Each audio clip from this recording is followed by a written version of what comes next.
어느 날 밤 대학생인 민수는 늦게까지 과제를 하다가 지친 상태로 잠에 들 준비를 하고 있었다. 시간은 새벽 2시가 넘어가고 있었고 그의 하숙집은 조용히 잠들어 있었다. 민수는 침대에 누워 핸드폰을 보다가 어느새 잠이 들었다. 그러나 깊은 잠에 들기 전 그는 알 수 없는 소음을 듣기 시작했다. 뭔가 쿵쿵거리는 소리가 점점 그의 귀에 더 크게 들리기 시작했고 마치 옆방에서 사람이 뛰어다니는 것처럼 느껴졌다. 그는 옆방 친구가 뭐하는 건가 보다 생각하며 다시 잠을 청했다. 하지만 시간이 지나도 소음은 멈추지 않았고 이상한 감각이 그의 온몸을 감쌌다. 마치 누군가가 자신을 지켜보고 있다는 느낌이 드는 것이었다. 민수는 처음에는 이를 무시하려 했지만 결국 불안함을 이기지 못하고 일어나 빛을 켰다. 방 안은 평소와 다름없이 조용했고 아무것도 이상한 점은 없었다. 그러던 중 갑자기 창문 밖에서 무언가 빠르게 지나가는 그림자가 보였다. 민수는 순간적으로 등골이 오싹해졌지만 용기를 내어 창문을 열고 밖을 내다보았다. 그러나 바깥은 침묵 속에 잠겨 있었고 거리에는 아무도 없었다. 착각이었나? 민수는 스스로를 안심시키려 했지만 그때 그의 핸드폰이 진동했다. 화면을 보니 모르는 번호로부터 문자가 도착해 있었다. 메시지에는 단 한 문장만이 써 있었다. 바라보고 있다. 민수는 머리카락이 쭈뼛 서는 것을 느끼며 주위를 둘러보았지만 방에는 그 혼자뿐이었다. 그는 방의 모든 문과 창문을 다시 확인하고 잠갔다. 그리고는 불안을 꺼버릴 수 없어 핸드폰으로 친구에게 상황을 설명하는 메시지를 보냈다. 친구는 신경 쓰지 말고 그냥 자. 라는 대수롭지 않은 답장을 보내왔다. 불안감에 뒤척이던 민수는 결국 잠들었고 다음날 아침이 되어서야 겨우 일어날 수 있었다. 하지만 숙면을 취하지 못한 탓에 그의 얼굴은 피곤함이 가득했다. 민수는 어젯밤의 일이 꿈일 수도 있다고 생각하며 일상을 보내려 했지만 그날도 밤이 되어 침대에 눕자마자 비슷한 일이 또 일어났다. 이번에는 창문을 열어보니 아파트 건너편 옥상에 서 있는 하얀 드레스 여자가 보였다. 그녀는 움직이지 않고 그를 똑바로 바라보고 있었다. 민수는 등골을 타고 흐르는 차가운 식은땀을 느끼며 창문을 급히 닫았다. 설마 이게 어떻게 된 일인지도 이해할 수 없었지만 그는 확신했다. 그 여자가 자신을 바라보고 있다는 것을. 그날 이후로 민수는 매일 밤 같은 시간에 그 여자를 보게 됐다.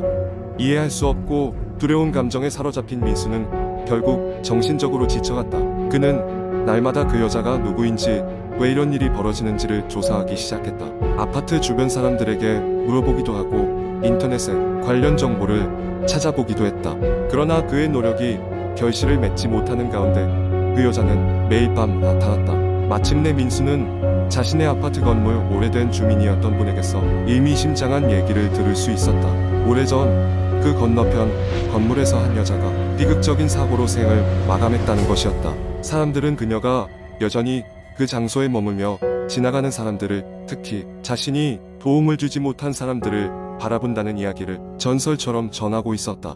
민수는 그 후로 매일 밤 창문을 닫고 커튼을 치며 그 여자를 무시하려 했지만 여전히 그녀가 그곳에 있다는 느낌을 지울 수 없었다. 결국 그는 더 이상 그 하숙집에서 살 수 없겠다고 결심하고 이사를 하게 되었다.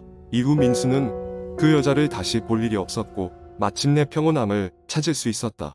하지만 그때의 기억이 10개 남아 누군가 바라보고 있다는 느낌이 들 때면 여전히 가끔씩 가슴이 섬뜩해지곤 했다.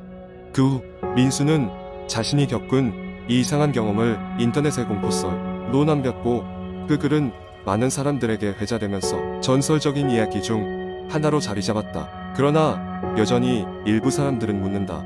그 여자는 지금도 그곳에 머물며 누군가를 바라보고 있는가? 두 번째 이야기. 어느 불길한 여름밤 대학생인 나는 여느 때처럼 인터넷 서핑을 하며 심심함을 달래고 있었다. 밖에서는 우르릉거리는 천둥 소리와 함께 비가 쏟아지고 있었고 방 안은 어두워서 모니터 화면만이 유일한 빛으로 나를 비추고 있었다. 나는 평소처럼 유명한 인터넷 카페를 돌아다니며 흥미로운 글을 찾아다녔다. 그러던 중 제목 하나가 내 시선을 잡아끌었다. 읽으면 절대 잊을 수 없는 공포의 이야기. 호기심이 발동한 나는 주저없이 글을 클릭했고 이야기는 이렇게 시작되었다. 이 이야기는 나의 절친이 겪은 실화이다. 혹시나 지금 이 순간 당신이 홀로 방 안에 있다면 조명을 켜두길 바란다. 아니, 방 안에 불을 편 것만으론 부족할지도 모른다. 이 이야기는 그만큼 끔찍한 경험담이기 때문이다. 나는 약간 긴장된 마음으로 이야기를 계속 읽어나갔다. 이야기는 친구의 오랜 경험담으로 시작되었다. 그 친구는 대학 시절에 자취를 했었고 학교 근처에 낡은 원룸에서 살고 있었다. 겉보기엔 평범한 원룸이었지만 그 집에는 뭔가 설명할 수 없는 불안한 기운이 감돌았다. 처음 몇 주 동안은 별다른 문제가 없었다. 그러나 어느 날 밤 친구는 이상한 꿈을 꾸기 시작했다. 꿈속에서 그는 항상 같은 복도를 걸어갔다. 복도는 어둡고 끝이 보이지 않았으며 문득 뒤를 돌아보면 누군가가 자신을 따라오는 듯한 느낌을 받았다. 그러나 복도를 걸어나가려고 할수록 발걸음은 무거워졌고 목소리는 점점 들리지 않게 되었다. 꿈에서 깨어나면 항상 땀에 흠뻑 젖어 있었고 이상하리만치 불안한 기분이 계속 마음속에 남아있었다.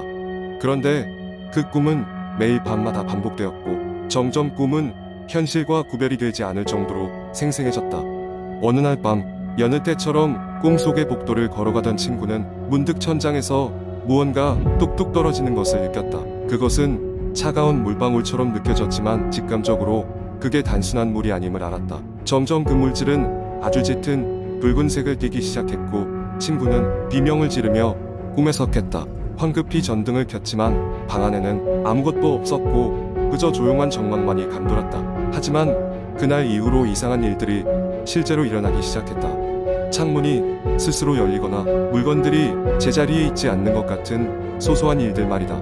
마치 친구의 삶 속으로 무언가가 파고 들어오기 시작한 것처럼 느껴졌다. 친구는 처음에는 단지 스트레스로 인한 환상이라고 생각하려 했지만 어느 날 그는 더욱 충격적인 일을 겪게 되었다. 평소처럼 늦은 밤까지 과제를 하던 친구는 문득 화장실에서 물소리가 들리는 것을 느꼈다.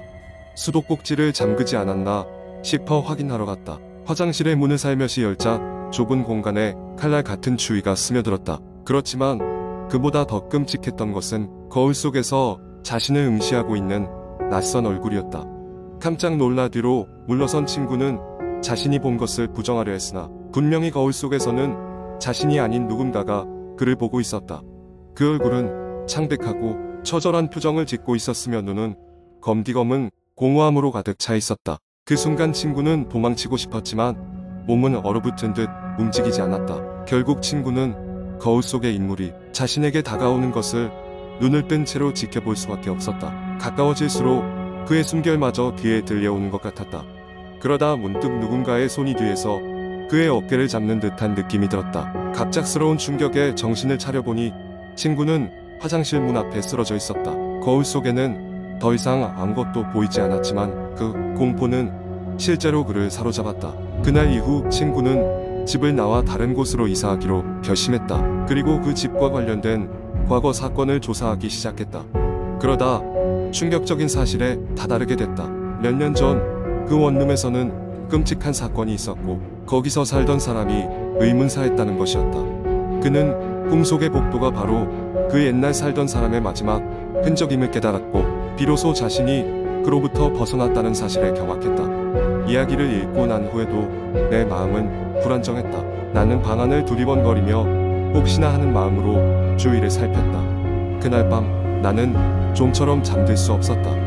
마치 인터넷 속 깊은 곳에 숨겨진 그 이야기처럼 정말로 어떤 것들은 우리가 알아차리지 못한 채 여전히 우리 곁에 존재하고 있을지도 모른다. 세 번째 이야기. 옛날 어느 마을에 한 허름한 집이 있었다. 그 집은 오랫동안 비어있어 마을 사람들 사이에서 소문이 무성했다. 그 중에서도 가장 유명한 이야기는 그 집에 사는 귀신에 관한 것이었다. 젊은 시절 나는 친구 3명과 함께 그 집에 들어가기로 결심했다. 우리는 모험심이 넘쳤고 무엇이든 이겨낼 수 있다고 믿었다. 한밤중에 플래시를 들고 집으로 가는 우리의 발걸음은 설렘과 두려움으로 가득했다. 현관문은 삐걱거리며 열렸고 안에는 먼지와 거미줄로 가득했다. 집 안에 들어가니 마치 시간이 멈춘 듯한 기분이 들었다. 거실에는 낡고 해진 소파가 있었고 벽에는 가족 사진 같은 것이 여러 장 걸려 있었다. 그런데 이상하게도 모든 사진 속 사람들의 얼굴이 흐릿하게 지워져 있었다. 우리는 그곳에서 폐가에 소름 끼치는 냄새와 함께 알 수 없는 한기를 느꼈다. 집을 탐험하면서 이상한 소리가 들리기 시작했다. 처음에는 바람 소리라고 생각했지만 점점 그 소리는 명확해졌다. 그것은 어딘가에서 흐느끼는 듯한 소리였고 우리는 그 소리가 어디서 나는지 확인하기 위해 소리를 따라갔다. 소리의 끝은 2층에 있는 한 방이었다. 우리가 문을 열었을 때 방 한가운데에 어린 소녀의 모습이 보였다. 그녀는 창백한 얼굴에 긴 머리를 늘어뜨린 채 우리를 바라보고 있었다. 순간 우리는 그녀의 눈동자가 없는 것을 깨달았다. 그 공포에 젖은 채 발을 한 발자국도 움직일 수 없었다. 그 소녀는 천천히 손을 들어 우리를 가리켰고 갑자기 방의 온도가 급격히 떨어졌다. 바닥은 얼음처럼 차가워졌고 숨을 쉬기조차 어려웠다. 친구 중 한 명이 도망치자고 외쳤고 우리는 재빨리 계단을 내려가기 시작했다. 그런데 이상하게도 계단은 끝없이 계속되었다. 내려가도 1층에 도달하지 못했다. 우리는 점점 지쳐갔고 희망이 사라져갔다.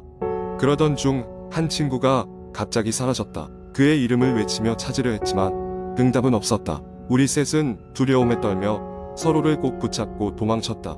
결국 우리는 집을 빠져나올 수 있었고 집 밖으로 나가자마자 새벽의 첫 빛이 우리를 맞았다. 우리는 그날 밤을 다시 기억하고 싶지 않았다. 사라진 친구, 끝없는 계단, 그리고 소녀의 눈없는 얼굴. 그 후로 마을에서는 그 집에 대한 소문이 더욱 많아졌고 결국 그 집은 단단히 폐쇄되었다. 그러나 아직도 그 집 근처를 지날 때면 이상한 소리와 한기를 느낀다는 이야기가 들려오곤 했다.